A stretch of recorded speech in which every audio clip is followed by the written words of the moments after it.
नमस्कार। मैं captain Sakya Hind model school Kadma के डिजिटल क्लास में आपका स्वागत है। आशा करता हूं कि आप सभी लोग खुश होंगे। देखिए, आज आपको वॉइस के बारे में मैं बताऊंगा। हमारा सेकंड पार्ट है present continuous tense. I mean to say present continuous tense की एक्टिव से पैसिव के बारे में मैं बताऊंगा आपको। चलिए, लेट्स वॉच विद अटेंशन। सबसे पहले समझ लेते हैं प्रेजेंट कंटिन्यूअस टेंस की जो हेल्पिंग वर्ब होती है पैसिव वॉइस की, वो होती है आपकी इज, एम और आर प्लस बीइंग। जहां पर कंटिन्यूअस टेंस हो, जहां पर आईएनजी फॉर्म हो, वहां पर पैसिव वॉइस की हेल्पिंग वर्ब में ये जो बीइंग है ये जरूर प्लस होती है। अब हम एग्जाम्पल के अकॉर्डिंग समझेंगे। देखिए, पहला एग्जाम्पल है आपका ही इज बीटिंग हर, वह उसको पीट रहा है।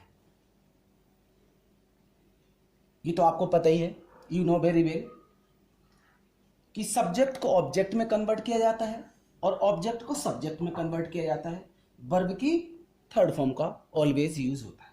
तो देखिए, जब हम इस हर को एज अ सब्जेक्ट लाएंगे तो ये सी बन जाएगा, मतलब इसका फॉर्म चेंज हो जाएगा।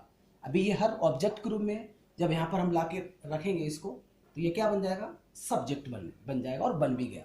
अब इस सब्जेक्ट के अनुसार, पैसिव वॉइस के सब्जेक्ट के अनुसार आपको क्या करना है, इस इज एम आर में से चुनना है। तो चूंकि ये सिंगुलर है तो सिंगुलर के हिसाब से क्या आएगी, इज बीइंग। प्लूरल के हिसाब से आर बीइंग। यदि सब्जेक्ट आई है तो एम बीइंग। मेरे कहने का मतलब, अब यहां पर सिंगुलर है तो इज आएगा, मतलब कि इज बीइंग आएगा। She is being beaten by him. ये हमारा पहला सेंटेंस कंप्लीट हुआ। अब देखते हैं यू आर टीचिंग मी, तुम मुझे पढ़ा रहे हो। अब इस मी को हम सब्जेक्ट के रूप में लाएंगे तो आई हो जाएगा, और आई के साथ एम बीइंग आपको लगाना है। तो I am being taught by you, इस तरह से बन गया। अगला सेंटेंस है Mukesh is selling toys, Mukesh खिलौने बेच रहा है। तो टॉयज को यहां पे लेके आएंगे, ये ऑब्जेक्ट है, यहां पर ले आए, सब्जेक्ट हो गया। अब इसके अकॉर्डिंग चूंकि प्लूरल सब्जेक्ट है टॉयज, तो हमें आर बीइंग लगाना है।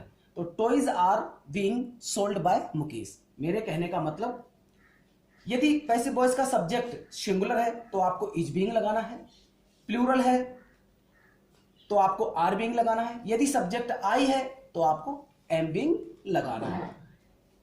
अच्छा, अब हम 1 to 6 सेंटेंस करके दिखाएंगे। प्रत्येक सेंटेंस के साथ हमारा एक्टिव वॉइस का सेंटेंस रहेगा।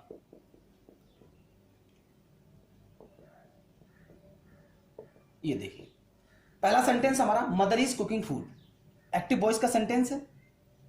अब हम इसको पैसिव में कन्वर्ट करेंगे, इस फूड को लाएंगे सब्जेक्ट की जगह पे।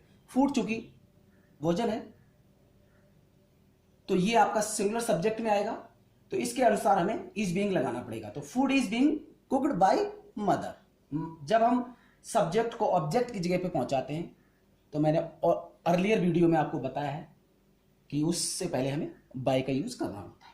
चलिए आगे देखते हैं। Next sentence negative, mother is not cooking food. जब ये हमारा एक्टिव वॉइस का सेंटेंस हमारा कैसा है, निगेटिव है, तो हमारा पैसिव वॉइस का भी निगेटिव हो जाएगा। पहले सेंटेंस कंप्लीट करने के बाद सारा सिस्टम इजी हो जाता है, आई थिंक। तो क्या करेंगे, food is not being cooked by mother. अगला तीसरा सेंटेंस क्या कहता है, तीसरे सेंटेंस में, एक्टिव वॉइस के सेंटेंस में क्या है, सहायक क्रिया पहले है, तो पैसिव वॉइस वाले सेंटेंस में भी सहायक क्रिया पहले होगी। इसमें मदर के अनुसार यहाँ पे इज आई है, तो is mother cooking food question mark. अब इसमें फूड के हिसाब से इज आ रही है, इज चल रही है, तो is food being cooked by mother question mark. जब इंटरोगेटिव नेगेटिव होगा, ये is mother not cooking food, तो इसका भी पैसिव वॉइस वाले का भी इंटरोगेटिव नेगेटिव हो जाएगा, is food not being cooked by mother. अब हम क्वेश्चन वर्ड से शुरुआत करेंगे पैसिव वॉइस की। Where is mother cooking food, तो आप कैसे बनाओगे पैसिव में, यही क्वेश्चन वर्ड ही हमारा पैसिव वॉइस का भी क्वेश्चन वर्ड रहेगा सेम। तो where is food being cooked by mother. अगला interrogative negative with question mark, with question word, where is mother not cooking food, तो इसका हो जाएगा where is food not being cooked by mother. कहने का मतलब ये है, यदि हम 1 to 6 सेंटेंस इस तरह से कर लेते हैं तो हम काफी हद तक समझ पाते हैं टेंसेस के बारे में, पैसिव वॉइस के टेंस के बारे में। देखिए अब हम आपको समझाएंगे हु के बारे में। हु के साथ हम कैसे इसको चेंज करते हैं। सपोज करो हु है स्टार्टिंग में, तो हमेशा हु को बाय हुम में कन्वर्ट किया जाता है। जैसे हु इज प्लकिंग फ्लावर्स, मतलब फूल कौन तोड़ रहा है, तो हु को तुरंत बाय हुम में चेंज किया जाता है। बाय हुम, अब ये जो फ्लावर्स है यहां इस सेंटेंस में क्या है, एक ऑब्जेक्ट ग्रुप में, जब हम इसको सब्जेक्ट ग्रुप में लाएंगे, इसको सब्जेक्ट की जगह पे प्लेस करेंगे, पुट करेंगे, तो उससे पहले हमें जो वर्ब चल रही है पैसिव वॉइस की वो देखनी पड़ेगी। तो आपको पता है फ्लावर्स प्लूरल है, तो इसके अकॉर्डिंग हमें आर लगानी पड़ेगी। और आर बीइंग है तो बीइंग को हम सब्जेक्ट के बाद में रखेंगे और हेल्पिंग वर्ब को पहले रखेंगे सब्जेक्ट के, जैसा कि मैंने फ्लावर्स के पहले रखा है। तो by whom are flowers being plucked, question mark. जब इसका हु का निगेटिव है, मतलब इंटरोगेटिव निगेटिव है, देखिएगा who is not plucking flowers, तो इसका इंटरोगेटिव निगेटिव हो जाएगा by whom are flowers not being plucked. बिल्कुल टेंस की तरह सब्जेक्ट के बाद में नॉट लगेगा बीइंग से पहले। अगला अब हम व्हाट के साथ देखते हैं कि व्हाट के साथ कैसे चेंजेस होते हैं। तो what are you writing now, तुम अब क्या लिख रहे हो। तो देखिए मैंने व्हाट के बारे में बताया था कि पैसिव वॉइस के सेंटेंस में जब हम चेंज करते हैं तो व्हाट के साथ हमेशा, चाहे कोई भी टेंस की पैसिव वॉइस क्यों ना हो, सिंगुलर सब्जेक्ट वाली हेल्पिंग वर्ब आपको लगानी होती है। तो देखिए मैंने यहाँ पे लगा भी रखी है, व्हाट आर यू राइटिंग, क्योंकि व्हाट वाले में क्या होता है, सब्जेक्ट होता है, जबकि यही सब्जेक्ट पैसिव वॉइस में तो क्या बन जाएगा, ऑब्जेक्ट बन जाएगा।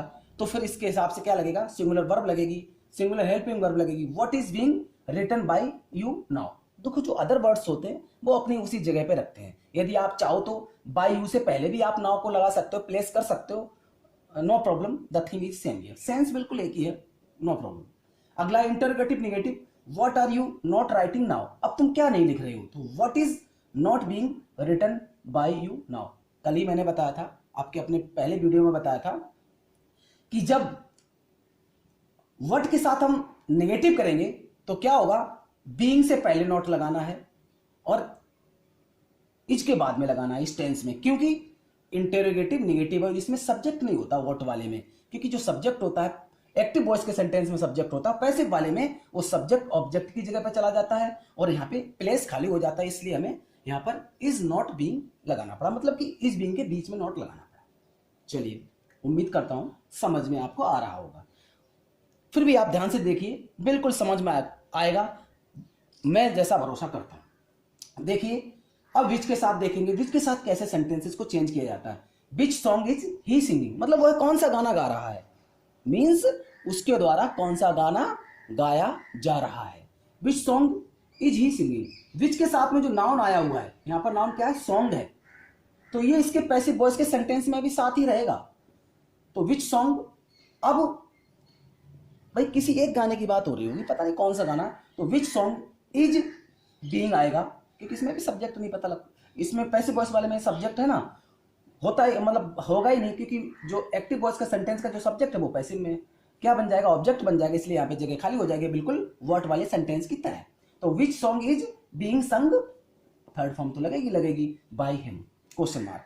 अगला विच के साथ negative, which song is he not singing, मतलब वह कौन सा गीत नहीं गा रहा है, तो इसका बन जाएगा विच song is not being sung by him. देखिए आप अपने आप पे भरोसा रखिए, मुझ पे भरोसा कीजिएगा, जो अपना मुकाम है, जो हमने सोचा है, हम उस मुकाम को जरूर हासिल करेंगे। आज के लिए बस इतना ही काफ़ी। Thanks for watching my video and have a nice day.